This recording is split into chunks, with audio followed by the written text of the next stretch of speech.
The new section is entitled Hypergeometric Random Variables. Let's write that down. Hypergeometric random variables. Hypergeometric. Suppose you have an object. You have objects, light bulbs, bowling balls, computers, and you break them up into two types.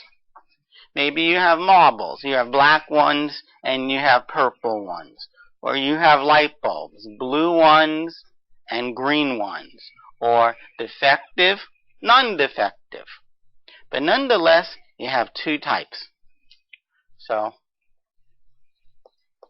suppose you have M objects of type 1. And you have N objects of type 2. Again, these objects are the same. They're all bowling balls, they're all light bulbs, but we break up these same objects into two types. Blue, red, good, bad, yes, no. Okay. How about we now say let the random variable x equal the number of objects chosen of type 1. Okay? We have M objects of type 1 and x, and we're going to choose some, and I want to let x be the number of objects of type 1 that we chose. Again, we're going to assume independence. That is, assume that M plus N objects are equally likely to be chosen. The objects are equally likely to be chosen. That is, you're not going to choose the defective bulbs because we're picking randomly. You're not going to pick the defective light bulbs more frequently than the good light bulbs, than the working light bulbs. Okay. Choose N, little n, objects. Choose N objects. Okay? So we're going to choose N objects, little n objects, from the M, big M, plus big N objects. What is the probability that x is equal to I?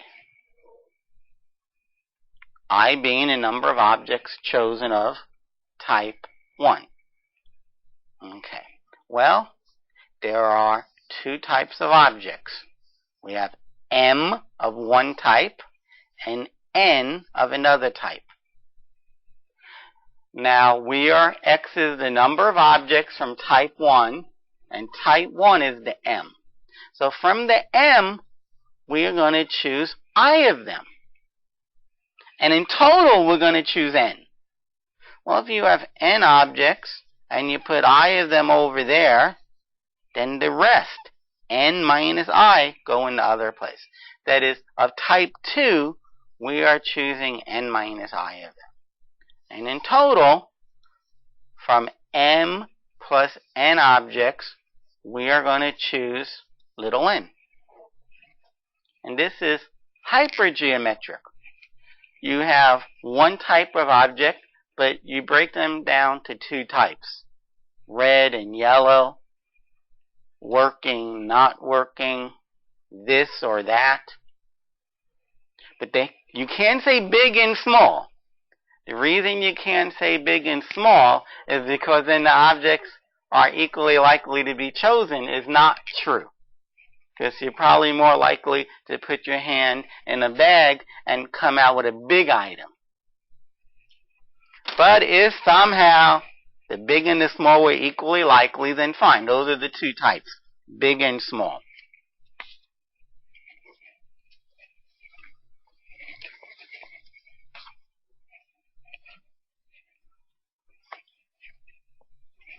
Okay, so let's do a couple of problems. You have 20 marbles, the same size. You have 20 marbles. And you have two types. 15 are white. I guess the remaining 5 are not white. They are blue. You want to choose 7. You want to choose 7 marbles. And the question is, what's the probability that you chose or choose exactly 4 white marbles? Now this is, how do you know this is hypergeometric? Because you have one type of object, marbles, and you broke them down to 2 types, white and blue. Okay, so we're going to choose some from the 15 white marbles.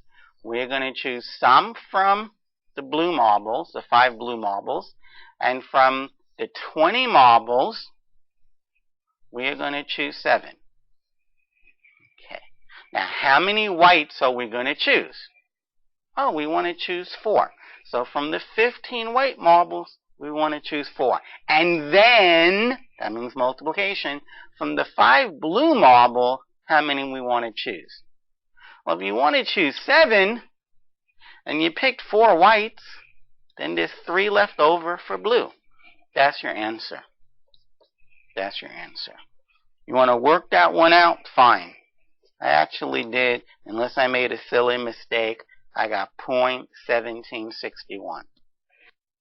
Since in my class, probability or otherwise, you're not allowed to use a calculator, which sometimes makes life easier because you can leave your answer like this.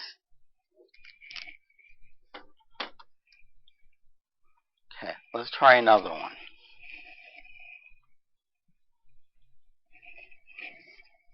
There's 2 clubs. There are 2 clubs. There are 2 clubs. This club and that club. That is, we have clubs. And we break these clubs down to 2 types. Club 1, Club 2. Club 1 has 11 members. Club 2 has 19 members. And you're going to randomly choose 5 from these 2 clubs. Choose 5 randomly from the 2 clubs, as opposed to club number 2. Okay, what is the probability that you choose, say, at least 4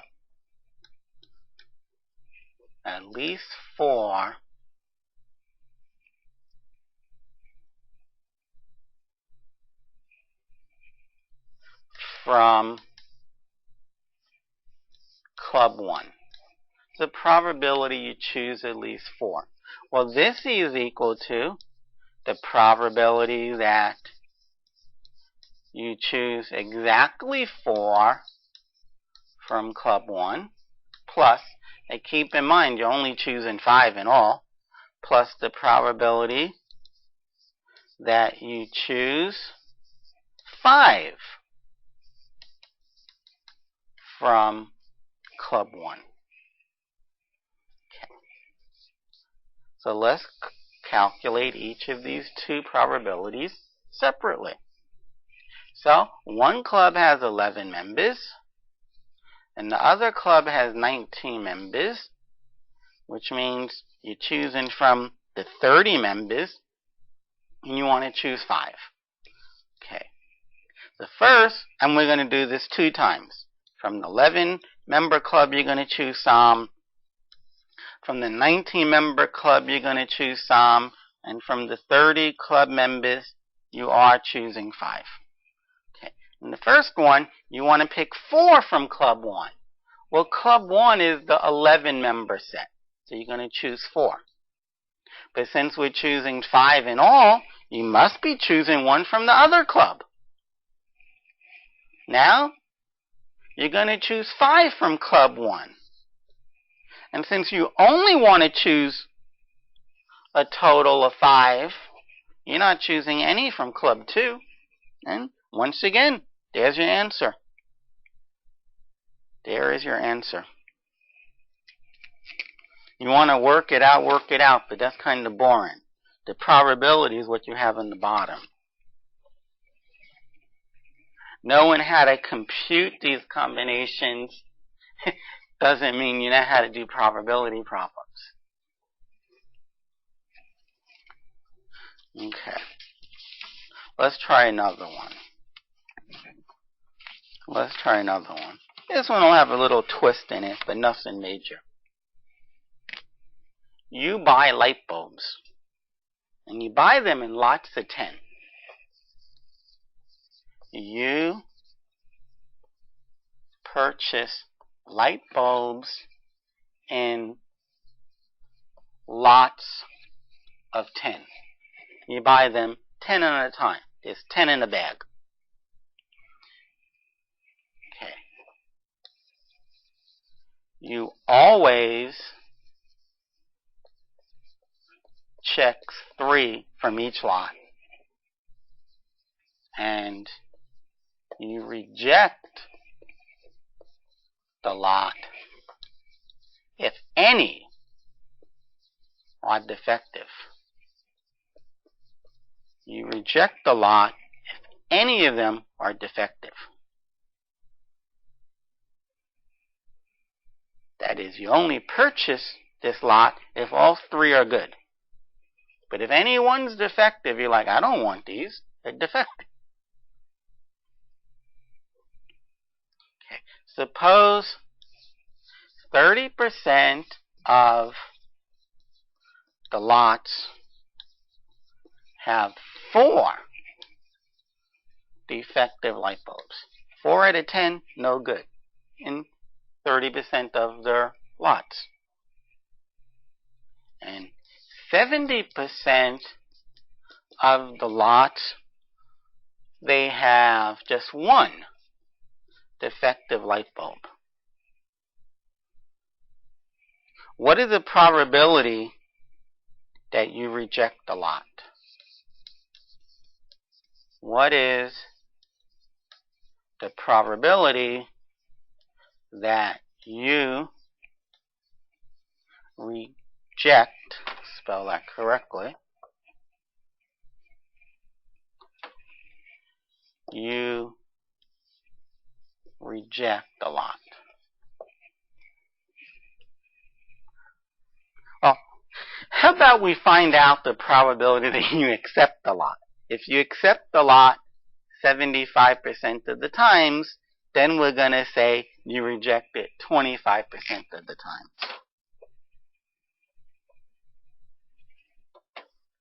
So, let B represent the event that you purchased the lot, that you accept the lot. Now, there are 2 types of lots, the 30% lot and the 70% lot. Just for the record, that adds up to 100%. This adds up to 100%. So you have 2 types of lots.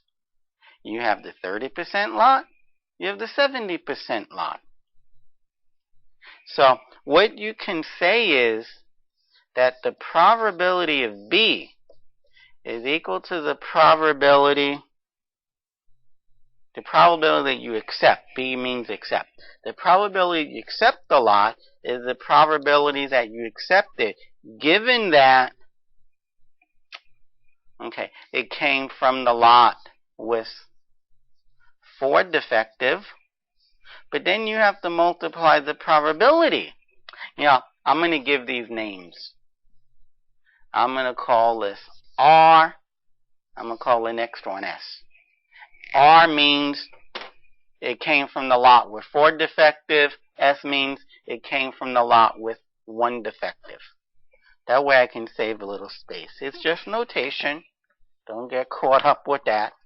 The probability that you accept it, given that it came from R, the one with 4 defective, but then you have to multiply it by the probability that it came from that lot, plus the probability that you accept it, given that it came from lot S, the one with only 1 defective, times the probability of coming from that lot. Well, the probability that you accept it, given that it came from R. So we're going to just talk about right now that it came from R. It came from R. And R has 2 types of bulbs. It has 4 defective bulbs. It has 4 defective. Come on, erase that. It has 4 defectives. And since there's 10 in the lot, it must have 4 good ones. And from the 10, you're going to pick 3. Now, if you accept it, that meant from the 4 bads, you got none. You chose none. Because you're not going to accept it if any are bad. So from the 6, since you must have chosen all 3, times the probability of coming from R, that's 30%. 0.30 or 0.3. Plus the probability that you accept it, given that it came from S. So we're only talking about S now. Only 1 is bad. So you have 2 types. You have the 1 bad one, and you have the 9 good ones. And to accept, you don't pick any bad ones. If you pick 1 or 2 or 3 bad ones, you reject it. So from the 9, you have to pick all 3 good ones. And this gets divided by, from 10, we are choosing 3, times the probability that you even chose lot of type S. You chose the one that just has 1 bad one. That's 0.7. And if you work this out, and I actually did, I got 54 over 100. Which means if 54 out of 100 times you accept it, that means 46 out of the 100 times you don't. And that's the answer. 100 minus 54, I'm claiming is 46. So 46% of the times, or 46 out of 100 times, you will reject this lot. Okay. These are pretty straightforward. They're very similar to their geometric types. And this completes this section on hypergeometric random variables.